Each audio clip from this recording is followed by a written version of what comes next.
Back in the late 90s, Knott's Berry Farm opened one of the most hated roller coasters in history, and this ride was so bad that Knott's Berry Farm even ended up suing the company that made it. So from past to present, here's the history of the Windjammer surf racers at Knott's Berry Farm.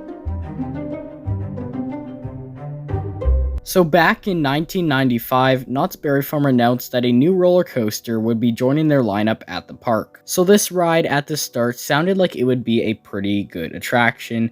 It would kind of be a mix between a Dueling coaster and a Wild Mouse coaster, with two cars that would typically be side by side, going around lots of turns, and even an inversion during the ride. But then once the roller coaster ended up open on March 26 of 1997, guests could just tell how bad this roller coaster was. Not only was this roller coaster super uncomfortable, but Knott's Berry Farm also hated it because of multiple different maintenance issues. So some of the multiple issues this ride faced during its lifetime are the following, which is very poorly engineered track design.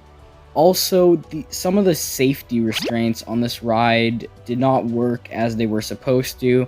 And there's also some issues with the train, causing it not to operate as properly as it should have. And one of the major issues with this ride was, even in mildest of winds, this ride could not operate due to the fact that since it was windy out, the cars would just become stopped mid-ride.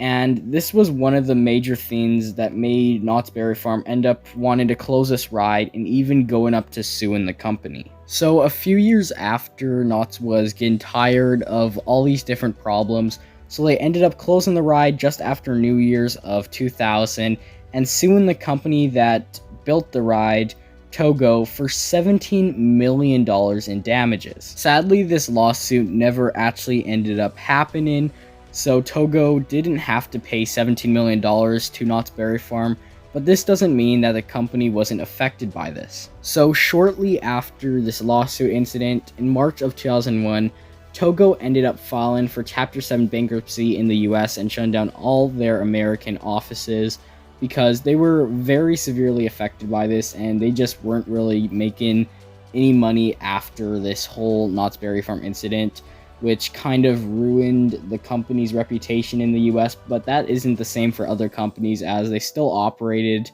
for a little while in other companies outside of North America. So shortly after this ride was closed and demolished, Knott's Berry Farm was left with a new area in the park to fill with some sort of new ride, and that's when they announced in 2001 that a new, very big and very fast roller coaster would be coming to the park, and that ride was known as Accelerator.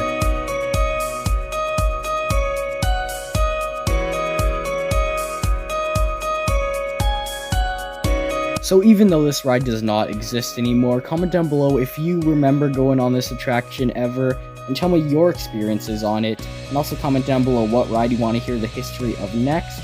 And that's going to finish it for today's video. I'll see y'all next time. Goodbye.